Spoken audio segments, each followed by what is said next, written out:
નમસ્તે વિદ્યાર્થી મિત્રો, હું છું ભાર્ગવ લાઠિયા અને સ્વાગત છે તમારું ફરી પાછું આપણી આ એજ્યુકેશનલ એક્સપર્ટ યુટ્યુબ ચેનલ ઉપર. મિત્રો, આજે આપણે ધોરણ 8ની અંદર વિષય વિજ્ઞાન અને ટેકનોલોજીમાં ગાલા સ્વાધ્યાય પોથીનું સોલ્યુશન આપણે કરીએ છીએ, જેમાં ચેપ્ટર 4 જેનું નામ છે આપણે દહન અને જ્યોત. બરાબર, જેનો ઓલરેડી એક વિડીયો આવી ગયેલો છે. તમે ન જોયું હોય તો નીચે લિંક આપેલી છે, ત્યાં જઈને તમે જોઈ શકો. ચલો તો શરૂઆત કરીએ, જેમાંથી ઓલરેડી ટૂંકા પ્રશ્નો આપણે જોઈ ગયા છીએ. બરાબર, તો ચેપ્ટર 4માં દહન અને જ્યોત, જેમાં શરૂઆત કરીએ પ્રશ્ન નંબર 6 થી.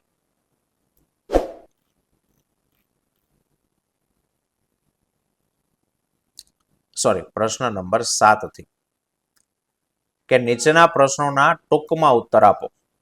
ચલો, તો એમાં પહેલું છે કે ભાઈ દહન થવા માટેની જરૂરી બાબતો જણાવો. કે મિત્રો, કોઈ પણ વસ્તુ સળગવી હોય, દહન થવું હોય તો એના માટે 3 વસ્તુ જોવે. એક તો કે બળતણનું જે તાપમાન છે ને તેના જ્વલન બિંદુ કરતા નીચું હોવું જોઈએ. બરાબર, જ્યારે કોઈ વસ્તુ સળગે ત્યારે એ બળતણનું તાપમાન તો કે એના જ્વલન બિંદુ જેટલું, નીચું નહીં, અહીંયા મિત્રો ભૂલ છે. દહન થવા માટે બળતણનું તાપમાન તો કે તેના જ્વલન બિંદુ જેટલા તાપમાને પહોંચવું જોઈએ. નીચું નહીં, જ્વલન બિંદુથી નીચું રહેશે તો નહીં સળગે. જ્વલન બિંદુ સુધી પહોંચવું જોઈએ, ત્યારે એ વસ્તુ છે તે સળગશે. બીજું છે કે એને હવા એટલે કે ઓક્સિજન સતત મળતી રહેવી જોઈએ. અને ત્રીજું છે બળતણનો જથ્થો છે તે મળતો રહેવો જોઈએ. આ 3 વસ્તુ મળે તો વસ્તુ સળગે. બીજું છે કે વાહનોમાં સીએનજી ને વાપરવાથી કઈ રીતે પ્રદૂષણ ઘટે છે સમજાવો. તો કે પહેલી વાત તો કે સીએનજી છે ને એ એક સ્વચ્છ બળતણ છે.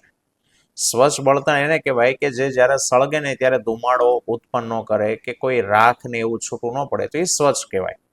તો સીએનજી એવું છે. સીએનજી એ સંપૂર્ણ દહન થાય અને તે દહન દરમિયાન તે કોઈ પણ પ્રદૂષિત વાહી બિલકુલ ઉત્પન્ન કરતા નથી, અથવા તો એકદમ ઓછા નહિવત ઉત્પન્ન કરે. અને બીજું કે જ્યારે સળગે ત્યારે કોઈ અવશેષ બાકી રહેતો નથી. અવશેષ એટલે તમે લાકડાને સળગાવો, લાકડું સળગે તો છેલ્લે રાખ બાકી વધે ને, તો એ અવશેષ કહેવાય.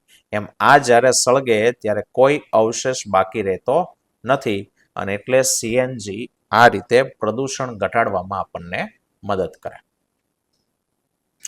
ચલો, ત્રીજું મિત્રો આકૃતિ છે. મીણબત્તીની જ્યોતની આકૃતિ દોરો. તો તમને ચોપડીમાં આપેલી છે, તમે ત્યાં જઈને દોરી નાખો. બરાબર, મેં અહીંયા દોરેલી નથી. ચલો, ચોથું છે કે ભાઈ સોનું અને ચાંદીને પીગાળવા માટે સોની એ મીણબત્તીની જ્યોતના કયા વિસ્તારનો ઉપયોગ કરે અને શા માટે? મિત્રો, જૂની ચોપડીમાં કંઈક અલગ હતું, હોય નવીમાં મેં હજી જોયું નથી. એમાં ખોટું લખેલું છે, કંઈક આ પ્રમાણે જવાબ આવે કે ભાઈ સોનું અને ચાંદીને પીગાળવા માટે, એટલે કે સોની જ્યારે ઘરેણા બનાવતા હોય ત્યારે એ મીણબત્તીની જ્યોતના વચ્ચેના વિસ્તાર એટલે કે મધ્ય વિસ્તારનો ઉપયોગ કરે. શું કામ? તો કે એક તો આ વિસ્તાર છે એ સૌથી મોટો છે. બરાબર, અને બીજું કે આ વિસ્તારમાં મીણના જે કણો છે એનું અપૂર્ણ દહન થવાથી તપતો જ્વલ બને છે. હવે સાહેબ, એટલે શું આ તપતો જ્વલ મીન્સ? કે જેમ કે આપણે અગરબત્તી લઈએ, દીવાબત્તી કરતા હોય, અગરબત્તીને સળગાવીએ તો જ્યારે સળગાવો ત્યારે જ્યોત આવે. બરાબર, પછી જે આપણે એને ઓલવી નાખીએ એટલે જ્યોત જતી રહે, પણ સળગવાનું ચાલુ છે. બરાબર, ફરી પાછી જો તમે વ્યવસ્થિત પૂરતો ઓક્સિજન આપો તો પાછું તરત સળગી ઉઠે. તો એ અત્યારે જે સળગી દેતવા સાથે સળગે છે લાલ રંગના પ્રકાશથી, તો એ તપતો જ્વલ કહેવાય. મીન્સ કે ગરમ છે, કોઈ પણ સમયે પાછું એ આગ પકડી લે. તો એમ મીણના કણો તપતો જ્વલ બને છે. અને સોની એ ફૂંકણી મારફતે આ જ્યોતનો વિસ્તાર એને સોના કે ચાંદી ઉપર નાખે. ફૂંકણી રાખે, ફૂંકણીથી ફૂંક મારે, ફૂંક મારે પેલા મધ્ય વિસ્તારની અંદર, બરાબર, ફૂંકણી મારફતે ફૂંક મારે એટલે હવાથી મીણના કણો તપતો જ્વલતો હતા જ. બરાબર, હવે સહેજ આમથી હવા મળશે એટલે વધુ સળગશે, સંપૂર્ણ દહન પામશે અને પુષ્કળ પ્રમાણમાં ગરમી છે તે ઉત્પન્ન કરશે, અને જે સોના અને ચાંદીને પીગાળે. અને એટલા માટે મધ્ય વિસ્તારનો ઉપયોગ કરે. ચોપડીમાં બાહ્ય લખ્યું હતું, પણ બહારનો વિસ્તાર તો નાનો અમથો હોય, થોડોક જ હોય, દેખાય નહીં. ચલો પાંચમું છે ફાનસ, સ્ટવ કે ગેસના ચૂલામાં નીચે કાણાવાળી રચના શું કામ હોય? તો કે ફાનસ, સ્ટવ એટલે પ્રાઇમસ કે પછી ગેસનો ચૂલો એની અંદર બળતણ સળગી અને જ્યોત ઉત્પન્ન કરે. હવે જો જ્યોતને પૂરતી હવા મળી રહે તો એનું સંપૂર્ણ દહન થાય અને એટલા માટે જ્યોતની આસપાસ નીચેના ભાગમાં કાણાવાળી રચના જો હોય તો જ્યોત જ્યારે સતત ચાલુ હોય, સળગતી હોય ત્યારે સતત ચાલુ રહે, એને ઓક્સિજન મળી રહે અને એટલા માટે ફાનસ, સ્ટવ અને ગેસના ચૂલામાં નીચે કાણાવાળી રચના હોય છે. ચલો છઠ્ઠું છે સુરક્ષિત દિવાસળી વિશે સમજાવો. કે ભાઈ સુરક્ષિત દિવાસળીનું જે ટોપું છે એના ઉપર એન્ટીમની ટ્રાઇસલ્ફાઇડ અને પોટેશિયમ ક્લોરાઇડનું જે મિશ્રણ છે એને ગુંદર દ્વારા લગાડેલું હોય. હવે દિવાસળીને જે ઘસવા વાળી સપાટી છે એ દિવાસળીના ટોપકાને ઘસવાની સપાટી ઉપર એક તો કાચનો એકદમ ઝીણો પાવડર હોય, સાથે સાથે લાલ ફોસ્ફરસ હોય, એને ગુંદરની મદદથી લગાડ્યું છે. હવે જ્યારે તમે દિવાસળીનું ટોપું એને સપાટી ઉપર ઘસો એટલે ઘર્ષણ થાય. ઘર્ષણથી સહેજ ગરમી ઉત્પન્ન થાય અને એ ગરમીને કારણે લાલ ફોસ્ફરસ છે એને તણકો મળે, સ્પાર્ક મળે, એક તીખારો મળે અને જે તીખારાને કારણે એન્ટીમની ટ્રાઇસલ્ફાઇડ જે આગળના લેક્ચરમાં આપણે કીધું હતું. બોલો કેવો છે? દહન પોષક છે કે દહનશીલ છે? મને નીચે કમેન્ટ કરીને તમે જણાવજો. બરાબર કે એન્ટીમની ટ્રાઇસલ્ફાઇડ એ સળગી ઉઠે છે અને એને સળગવા માટેનો જે ઓક્સિજન છે એ પોટેશિયમ ક્લોરાઇડ છે એને ઓક્સિજન પૂરો પાડે. ચલો સાતમું છે કે ભાઈ આગનું નિયંત્રણ કેવી રીતના કરવું જોઈએ? કે સાહેબ આગનું નિયંત્રણ કરવા માટેની 3 રીત. જેમ વસ્તુને સળગવા માટે 3 વસ્તુ જોવે કે એક તો એનું તાપમાન એના જ્વલન બિંદુ સુધી પહોંચવું જોવે, બીજું એને બળતણ મળવું જોવે, ત્રીજી એને હવા મળતી રહેવી જોવે. તો જો આગને ઓલવવી હોય તો આ 3 વસ્તુ ન આપો એટલે આગ ઓલાઈ જાય. 3 માંથી એક પણ ના આપો તો આગ ઓલાઈ જાય. જેમ કે પહેલું, હવાનો પુરવઠો બંધ કરવો જોઈએ. હવા મળતી બંધ કરી દો તો આગ ઓલાઈ જાય. બીજું, બળતણનું તાપમાન તેના જ્વલન બિંદુ કરતા નીચું લાવવું જોઈએ. સળગવા માટે મિનિમમ ટેમ્પરેચર હોય એની કરતા નીચું આવી જાય એટલે ઓટોમેટિક ઓલવાઈ જાય. અને ત્રીજું, બળતણને દૂર કરવું જોઈએ. પણ મોટાભાગની આગના કિસ્સામાં આપણે બળતણ દૂર કરી શકાતું નથી. કે ભાઈ ધારો કોઈ મકાનમાં આગ લાગી તો એ આખું મકાન હજી બળતણ છે, તેને ક્યાં દૂર કરવા જવું? બાજુના મકાનો દૂર કરવા કેવા જવા? એ ન દૂર કરી શકાય. હમણાં થોડાકમાં આગ લાગી હોય તો આપણે આજુબાજુની વસ્તુને ખસેડી લઈએ એટલે બળતણ લઈ લીધું, જેટલું હળગ્યું છે એ હળગી જાય એટલે ઓલવાઈ જશે. ઓકે, ચલો આઠમું છે અગ્નિશામક તરીકે કાર્બન ડાયોક્સાઇડનું કાર્ય જણાવો. તો કે સાહેબ કાર્બન ડાયોક્સાઇડને ઊંચા દબાણે નળાકારની અંદર પ્રવાહી સ્વરૂપમાં એને સંગ્રહવામાં આવે.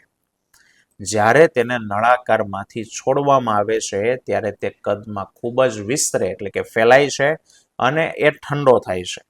અને આ કાર્બન ડાયોક્સાઇડ આગની આજુબાજુ ધાબળા સ્વરૂપનું આવરણ બનાવી અને સળગતી વસ્તુને હવાનો પુરવઠો જે મળતો એને બંધ કરી દે અને સાથે સાથે એનું જે તાપમાન છે, કારણ કે અહીંયા લખ્યું છે કે ઠંડો છે, તો એનું જે તાપમાન છે એ નીચું લાવે અને પરિણામે આગને કાબુ લેવા માટે તે ઘણો ઉપયોગી છે.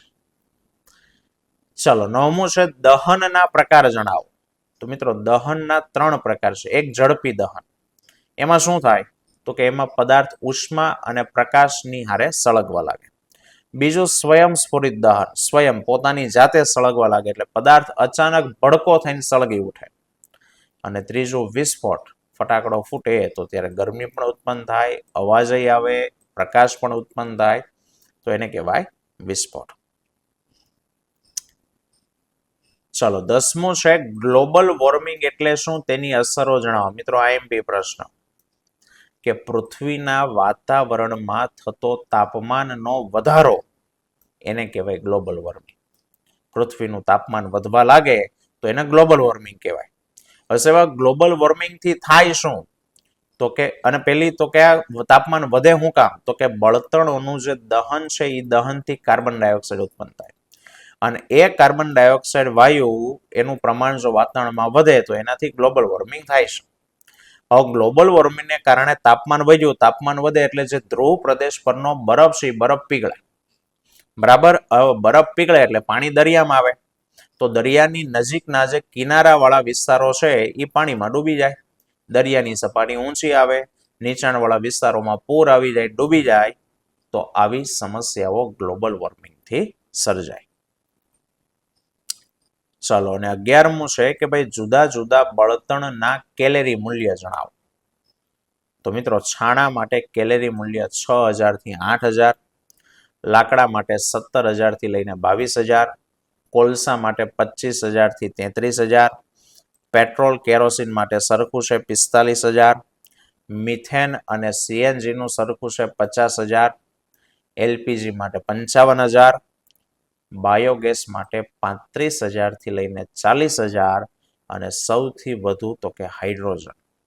1 કિલો હાઇડ્રોજનનું તમે દહન કરો તો એમાંથી 1,50,000 કિલો જૂલ જેટલી ઉર્જા છે તે છૂટી પડે. મિત્રો, આ બધા મૂલ્ય યાદ રાખવાની જરૂર નથી, પણ 2-4 યાદ રાખવા જરૂરી છે, જેમ કે સીએનજી, મિથેન છે, એલપીજી છે, હાઇડ્રોજન છે, આ બધાને યાદ રાખવાના. ઠીક છે? ચાલો, તો આટલે સુધીનું રાખીએ. આવતા વિડીયોમાં ફરી પાછા મળીશું. ત્યાં સુધી જય હિન્દ, જય ભારત.